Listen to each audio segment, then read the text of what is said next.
네, 안녕하세요. 오늘의 동아 아산 건강광자는 요로결석의 진단과 치료를 주제로 준비했습니다. 저는 서울 아산병원 비뇨의학과 박형근입니다. 요로결석, 오늘 말씀드릴 순서는 요로결석이란 무엇인가, 그 정의와 그 요로결석의 진단, 그리고 진단에 앞서서 증상, 그리고 치료, 예방의 순서로 말씀드리겠습니다. 먼저 이제 요로결석에서 앞에 이제 요로라고 말씀을 드렸는데, 요로라고 하면은 우리 몸에서 피를 걸러내서 소변을 만들어내고, 그리고 이제 소변이 밑으로 내려가서 배설할 때까지 통과하는 길을 얘기하고 있습니다. 그래서 여기 그림에서 보시면은 소변을 만들어내는 신장, 그리고 만들어진 소변이 밑으로 내려가는 요관, 그리고 방광, 요도, 이것을 이제 요로라고 합니다.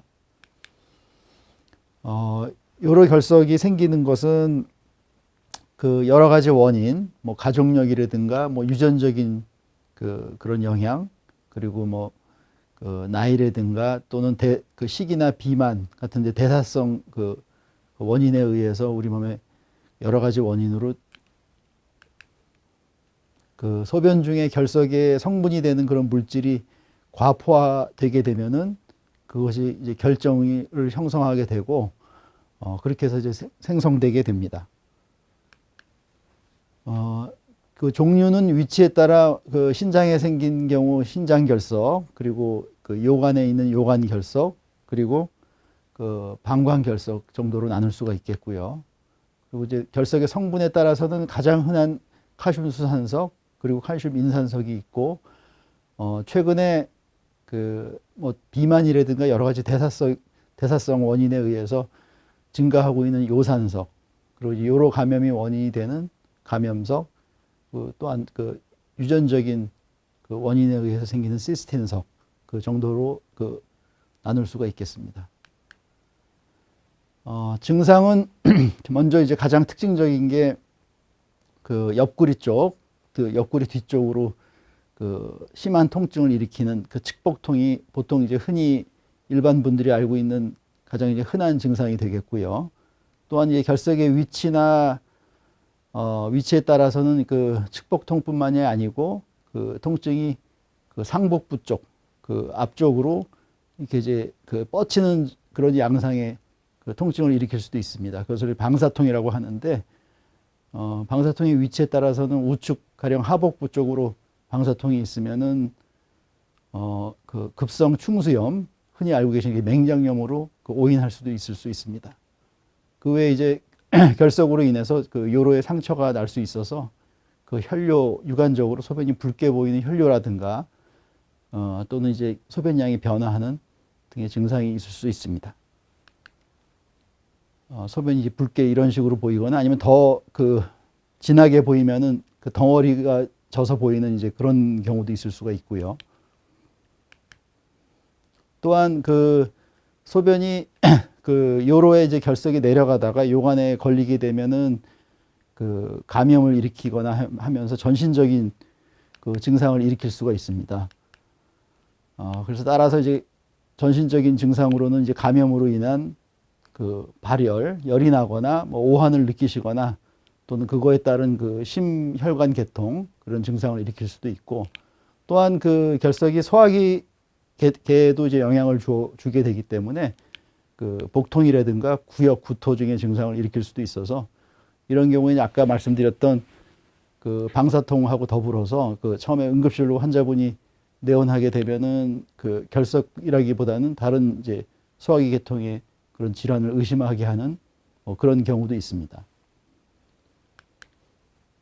그렇지만 이제 전혀 증상이 없이 무증상이 있을 수도 있어서, 무증상인 경우에 제대로 치료를 안 하게 되면은 염증이 심해져서 신우신염이라든가 이게 전신 감염, 폐혈증 같은 증상을 일으킬 수도 있고, 또는 이제 결석이 막고 있으면서, 요로를 막고 있으면서 서서히 신기능이 저하가 되어서 투석에 이르는 그런 경우도 있을 수 있습니다. 요로결석의 진단은 먼저 그 통증이라든가 발열이 있는지 그런 문진 과정을 거치고 그 신체 이학적 검사로 옆구리 쪽 그 측복통이 있는지 저희가 그 등 쪽을 좀 두드려 보게 됩니다. 그리고 그 소변하고 이제 혈압 검사 여러 가지를 해서 진단을 하게 되겠고요. 다음 검사로는 이제 가장 중요하고 이제 결석의 그 위치나 뭐 크기 이런 걸 확인할 수 있는 그 영상의학 검사가 되겠습니다. 영상의학 검사로는 우선 이제 그 가장 기본적인 검사가 엑스레이 검사가 되겠는데요. 엑스레이 검사는 2차적인 그런 이제 영상이고 또한 결석의 성분이나 위치에 따라서는 결석이 안 보일 수도 있습니다. 그래서 일단 기본적인 검사지만 이것으로 확정이 되는 건 아니고요. 그 다음에 이제 초음파 검사가 있는데 초음파 검사는 그 방사선 노출이 없기 때문에 그 임산부나 또는 그 임산부에서 안전하게 시행할 수 있는 그런 장점이 있지만 그 결석의 요로의 전체 부위를 다 볼 수 있지가 않고 그 요로 콩팥이나 콩팥 주위 또는 방광 주위 말고 중간 요관 쪽을 보기가 힘들다는 그런 단점이 있고 시술자에 따른 영향을 많이 받는 그런 검사입니다. 가장 그 기본이 되는 그리고 중요한 검사는 CT라고 할 수가 있겠는데 CT는 이제 결석의 크기와 밀도 그 확인이 가능하고 그래서 이제 결석 내부 구조 파악을 할 수 있고 그래서 그 일반 엑스레이는 성분에 따라 엑스레이 안 보이는 결석이 있지만 CT는 모든 결석이 다 잘 보입니다. 그래서 결석의 종류와 관계없이 이제 발견할 수 있고 여기서 보이시는 이 CT에서는 일반적으로 그 이쪽 그 오른쪽 그 화면에서 보이는 이제 하얗게 보이는 부분이 그 결석입니다. CT에서는 하얗게 결석이 보이게 되고요. 그 또한 그 CT로는 이제 요로의 해부학적 구조를 파악할 수가 있고 그렇기 때문에 이제 가장 정확한 검사로 그 결석 검사의 표준 검사로 좀 자리 잡았습니다. 일부 환자분들께서는 그 조영제 사용의 위험이나 방사선 노출이 많지 않을까 걱정하시는 경우가 있는데 그 결석을 위한 CT 검사는 이제 결석만을 확인하기 위해서는 조영제를 사용하지 않습니다. 그래서 조영제에 따른 위험이 없고 그리고 방사선 노출도 이제 과거에 저희가 일반적으로 쓰이는 그런 복부 CT는 방사선을 많이 쓰지만 그 결석 CT는 최근 그 저선량 그 컴퓨터 단층 촬영이 도입됐기 때문에 방사선 촬영이 이제 급격히 감소해서 일반 엑스레이하고 비교해 봐서도 크게 방사선 양이 이렇게 걱정하실 정도는 아니라고 그렇게 이제 말씀드릴 수 있습니다. 다음으로 이제 치료에 대해서 말씀을 드리겠는데요. 치료는 크게 이제 약물 치료 그리고 체외 충격파 해석술 이제 내시경을 주로 한 수술적인 그 치료법의 순서로 말씀드리겠습니다. 그 본격적인 치료에 앞서서 이제 응급 치료가 이제 필요할 수가 있는데 가령 이제 결석이 요관을 막고 있어서 그것 때문에 심한 통증으로 응급실을 오시는 그 경우가 많이 있습니다. 그런 경우에는 우선은 그 진통 소염제나 이제 마약성 진통제로 그 통증을 그 조절을 해야 되겠고 그리고 이제 결석이 그 요로를 막아서 요 폐색을 일으킨 경우는 그거로 인한 전신 감염이라든가 또는 그 신기능의 저하를 일으킬 수 있기 때문에 그 막힌 그런 부위를 해결해 주는 그런 치료가 필요할 수 있습니다. 그래서 그 주로 사용하는 것이 요관 스텐트라고 방광에서 이제 콩팥 신장 사이에 관을 넣어서 그 관을 통해서 관이 없으면 이제 결석이 여기서 보시는 그림에서 보이시는 결석이 소변 내려가는 그 길을 막고 있지만 요 관이 있으면 관 내부 또는 관 주위로 소변이 흘러 내려가기 때문에 그런 폐색을 해결할 수 있습니다. 이런 이제 응급 치료를 필요할 수가 있겠고요. 물론 이제 열이 나거나 하면은 항생제나 이제 수액요법을 시행할 수 있겠습니다.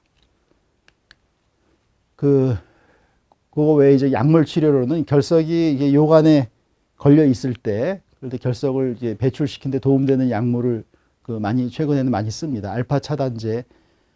이것은 이제 전립선 비대증에 원래 주로 쓰는 약인데 이 약물이 요관의 근육도 이완시키기 때문에 결석의 통과를 도와주는 역할을 합니다.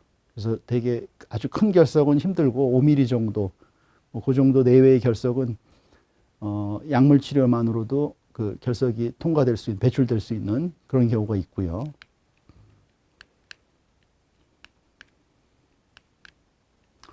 그리고 이제 구연산 칼륨, 구연산 약물을 많이 쓰게 되는데, 구연산은 소변을 알칼리로 만들고 그 칼슘 결석을 예방하고, 또한 그 요산 결석, 요산석 예방 또는 심지어 이제 요산석을 녹이는 그 용해하는 그런 효과까지도 있습니다. 그리고 다음으로 적극적인 치료로는 결석을 직접 부시는 그 체외 충격파 세석술이 있는데, 체외 충격파 세석술은 수술이 아니고 그 외래에서 보통 그 환자분이 통원 치료하면서 한 1시간 정도의 치료 시간을 소요해서 치료를 받고 이제 귀가하시는 그런 치료가 되겠고요. 그 치료 효과는 결석의 크기, 너무 커도 이제 효과가 떨어질 수 있고, 또는 이제 위치도 세석이 잘 안 되는 위치가 있을 수 있습니다. 그리고 결석의 성분에 따라 이제 어떤 것은 이제 잘 부서지는 결석도 있지만, 아주 단단해서 체외 충격파 세석술에 반응을 안 하는 경우도 있을 수 있어서, 그런 경우는 이제 다른 수술적인 치료와 같이 병행해서 치료를 하는 경우가 있습니다. 체외 충격파 세석술은 이게 모든 환자한테 다 시행할 수 있는 것은 아니고, 이제 그 가장 큰 금기는 그 임산부, 태아에 대한 안전성이 확립 안 됐기 때문에 임산부에서는 시행을 할 수가 없고, 출혈성 경행이 있는 경우도 신장 출혈이 뇌출혈이 있을 수 있기 때문에 이 두 경우가 가장 큰 절대적인 금기 사항이 되겠습니다. 요 사진은 저희 병원의 서울 아산병원의 체외 충격파 세석실 내부 사진이고, 이쪽 보이는 기계가 이제 충격파 세석술 기계가 됩니다. 이게 이쪽에 보이는 곳에서 충격파가 발생돼서 이제 환자 몸을 통과해서 결석만 부시는, 대개 환자분이 옆으로 누우시거나 누워서 하는 경우가 대부분이고, 아니면 이제 결석의 위치에 따라서는 엎드리는 자세로 할 수도 이제 있습니다. 다음으로 수술적 치료에 대해서 말씀드리면, 과거에는 내시경이 없어서 개복 수술을 했지만, 최근에는 개복 수술을 하는 경우는 거의 없다고 보시면 됩니다. 가장 많이 시행하는 것이 이제 내시경 수술인데, 내시경 수술은 먼저 결석이 요관에 위치하고 있는 경우에는 그렇게 크지 않을 때, 그럴 때 이제 요관 내시경을 이용해서 수술을 하게 되고요. 이때는 이제 몸에 뭐 칼을 대거나 하는 건 아니고, 소변 나오는 그 요도를 지나서 그 방광에 있는 방광을 통해서 그 요관 쪽으로 올라가서 그 수술을 시행하게 됩니다. 피부에 상처가 당연히 없겠고요. 요 그림은 이제 요 사진은 이제 내시경 사진인데, 내시경은 크게 이렇게 단단한 그런 일자형으로 되어 있는 그런 내시경이 있고, 그 다음에 이렇게 잘 구부러질 수 있는 그런 연성 요관경 두 가지 내시경을 사용을 합니다. 그래서 요관에만 있을 때는 이런 일자형 요관 내시경을 주로 사용을 하게 되고, 요 그림에서 보신 것처럼 요도를 통해서 방광, 그 다음에 방광에 있는 요관구를 통해서 요관 쪽으로 내시경을 삽입시켜서 결석을 직접 보고서 부셔서 제거하는 이제 그런 수술이 되겠고요. 역행성 신장내 수술이라고 최근에는 체외 충격파 세석술을 이제 대체할 정도로 이제 많이 신장에 있는 위치한 결석을 치료하는 수술법이 있는데, 과거에 비해서 이제 내시경이 많이 발전을 해서 뭐 크기도 작아지고 콩팥에 올라가서도 여러 가지 조작이 가능한 그런 내시경이 도입됨으로써 콩팥 안에 있는 과거에는 구멍을 뚫고 하거나 개복 또는 이제 복강경으로만 했어야 됐지만, 그렇지 않고 이제 수술을 시행할 수 있는 시대입니다. 지금은. 요 그림에서 방광, 요관, 그다음에 콩팥이 신장이 있는데, 이쪽에 결석이 있는 경우는 아까 처음 보셨던 그런 일자형 단단한 내시경으로는 콩팥까지는 들어갈 수가 없어서, 그런 경우에 구부러질 수 있는 연성 요관경을 사용해서 수술을 하고 있습니다.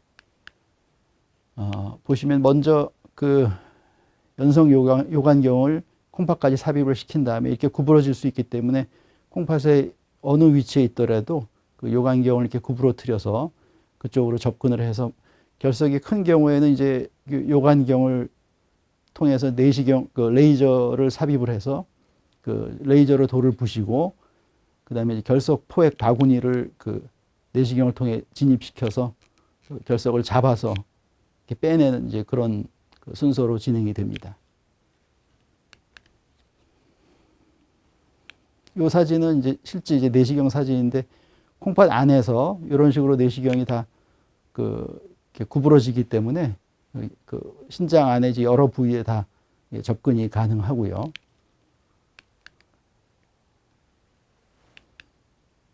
그 환자분이 이제 그 누워서 다리를 벌린 상태에서 전신 마취를 하고 수술을 진행하게 됩니다. 실제 이제 수술실 안에서 환자분 자세를 잡고 수술을 그 준비하는 그런 그 사진이 되겠습니다.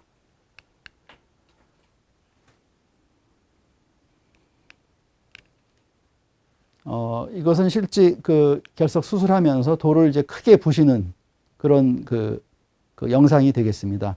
요 왼쪽에 투명하게 보이는 것이 이게 레이저의 팁입니다. 그 레이저를 통해서 결석을 이렇게 크게 부시는 그런 사진이 되겠고요. 콩팥 안에 신장 안에 이제 결석이 크기 때문에 그대로는 이제 결석을 저희가 빼낼 수가 없고 이렇게 이제 결석을 조각을 내서 작게 만들어서 이제 빼내거나 아니면 이제 다음 영상에서 보실 것처럼 결석을 아예 그 가루처럼 만들어서 제거할 필요 없이 소변으로 배출되게 그렇게 수술을 진행하고 있습니다.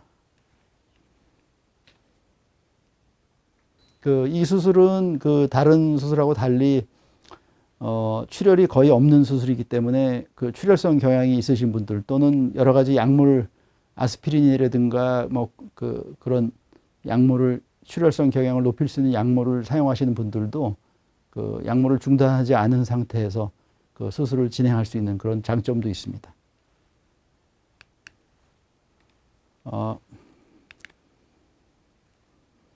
이 사진은 아까와 다르게 이제 여기 파랗게 보이는 게 이제 레이저가 되겠고요. 결석을 요것은 크게 조각내는 것이 아니고 저희가 이제 그 레이저의 에너지 그 세팅에 따라서 또는 결석의 성분에 따라서 이게 아주 미세한 가루로 만들어내는 그런 장면입니다. 이 경우는 이제 결석을 일일이 이제 그 큰 조각을 그 몸 밖으로 빼낼 필요가 없이 결석을 이제 가루가 이제 나중에 소변으로 나오게 되기 때문에 이런 식으로 상황에 따라서는 이런 그 술기로 이제 진행을 하기도 합니다.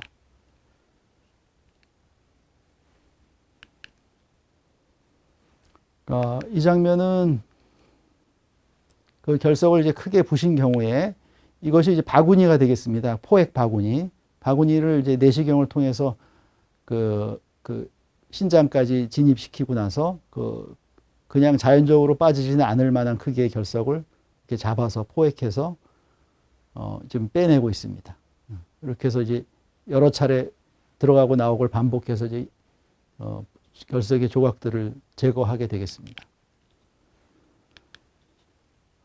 그리고 결석이 아주 큰 경우에는 그런 앞서 보여드렸던 역행성 신장 수술을 요관경을 이용한 역행성 신장 내시경 수술하기가 힘들 정도로 결석이 큰 경우가 있습니다. 그런 경우에는 경피적 신절석술이라는 방법을 사용을 하게 되는데요.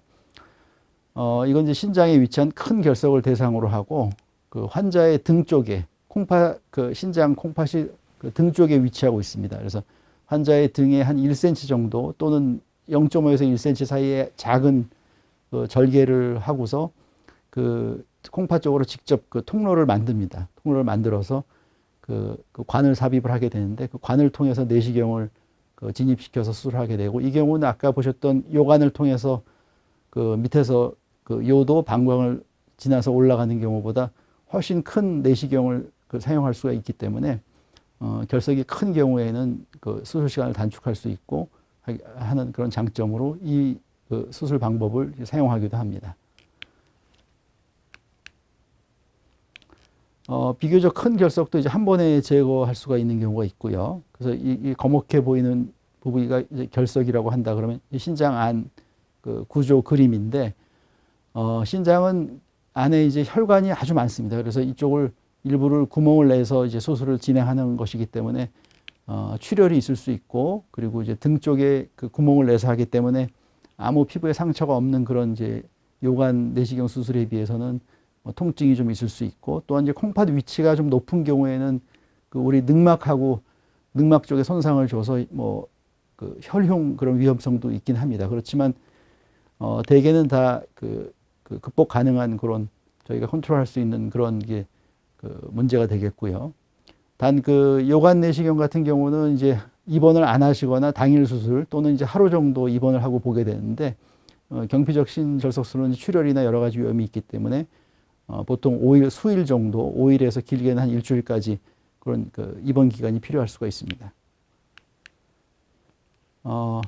환자분이 이렇게 그 엎드린 자세에서 콩팥이 등 쪽에 있기 때문에 등 쪽에 절개를 하기 때문에 그런 자세에서 수술을 진행하게 되겠고, 수술을 준비하는 그런 사진이 되겠습니다. 그 말씀드린 대로 콩팥에 이런 그 구멍을 내서 이런 그 관을 삽입을 하고, 관을 통해서 그 내시경을 진입시켜서 수술을 진행하게 되고요.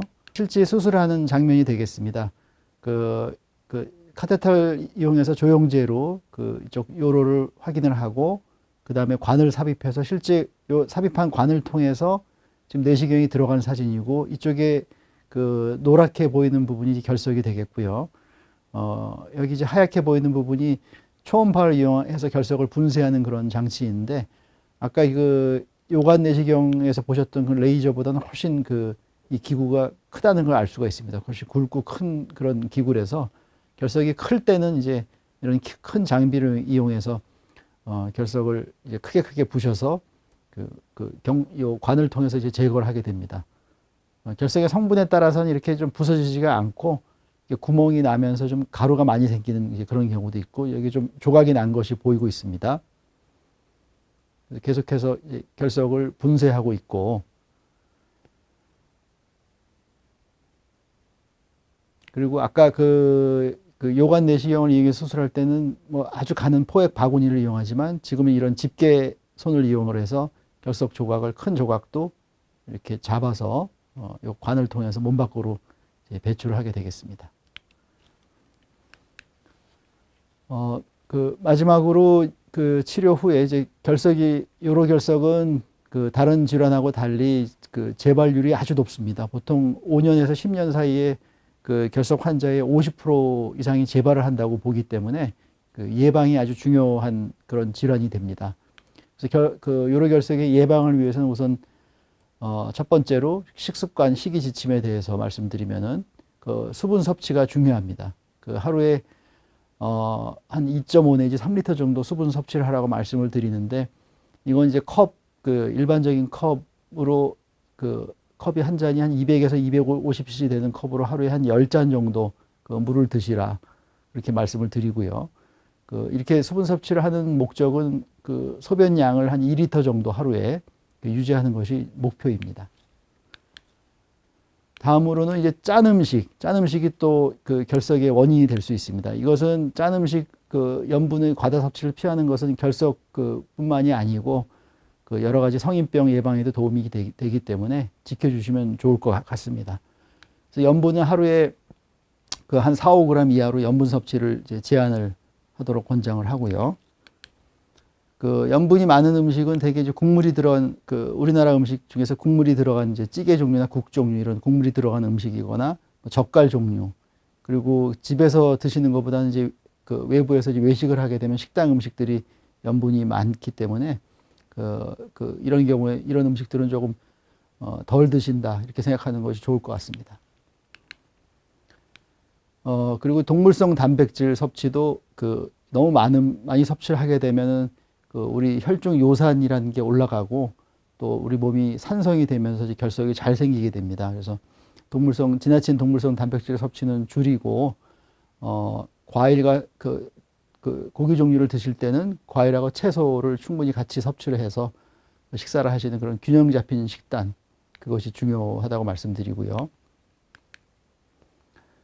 또한 이제 구연산은 우리 몸이 이제 산성이 되면 결석이 잘 생기는데 우리 그 체질을 알칼리화를 도와주게 되고 그 칼슘요와 이제 요산 결석 그 예방이나 또는 이제 그 결석을 용해시키는 그런 역할도 할 수 있기 때문에 그 구연산이 들어가 있는 여러 가지 식품을 많이 섭취하시는 것을 권장드리고 있습니다.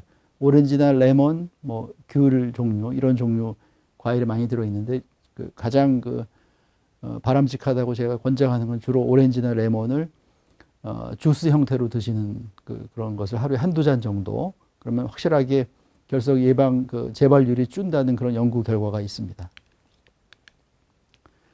칼슘은 이제 우유라든가 멸치 같은 그런 식품에 칼슘이 많이 섭취되어 있는데 과거에는 이제 결석 환자분들은 이제 칼슘 섭취를 강하게 제한을 하고 그런 식이지침을 드렸는데 최근에는 이것이 많이 바뀌었습니다. 그래서 칼슘 섭취를 너무 지나치게 제한할 필요가 없고 그런 경우에 오히려 골다공증이라든가 그런 문제가 생길 수 있기 때문에 적당한 칼슘 섭취하시는 것은 문제가 아니라고 말씀을 드립니다. 하루에 우유 컵으로 한 2잔 정도, 그 정도 드시는 건 전혀 문제가 없습니다.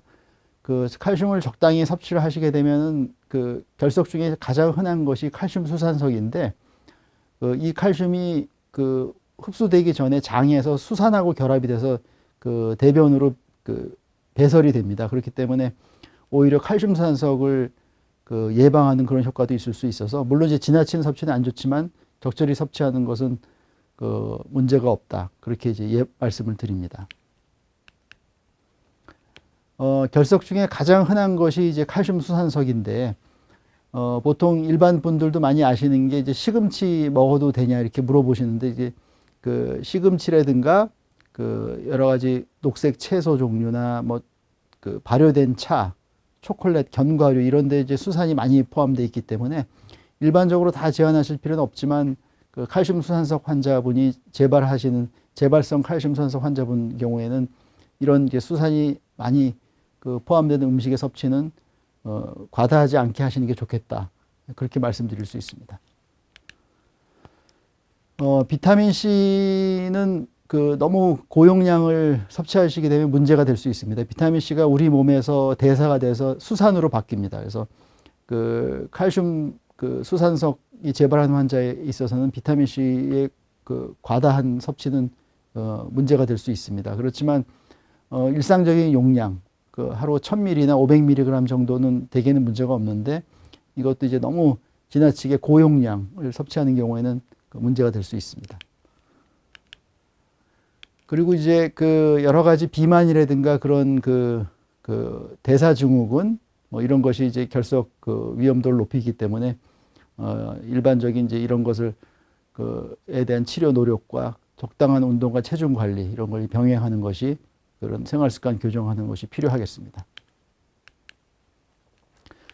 마지막으로 요약해서 말씀드리면은 결석을 예방하기 위해서는 건강한 식습관, 생활습관이 필요한데 먼저 이제 가장 우선적인 게 충분한 수분 섭취, 그 다음에 짠 음식을 제한하는 염분 섭취 제한하시고 칼슘은 적절하게 드시는 너무 덜 드셔도 안 좋고 너무 과하게 섭취해도 안 좋은데 하루 우유 기준으로 한 2잔 정도 그렇게 드시는 적절한 칼슘 섭취는 문제가 되지 않고요.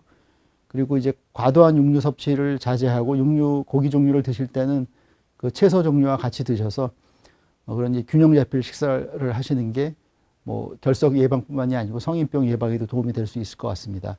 그리고 결석을 예방할 수 있는 그런 성분인 구연산이 포함되어 있는 오렌지나 레몬 같은 그런 과일을 주스 형태로 하루에 한두 잔씩 드시면은 예방에도 이제 큰 도움이 될 수 있습니다. 이상입니다. 감사합니다.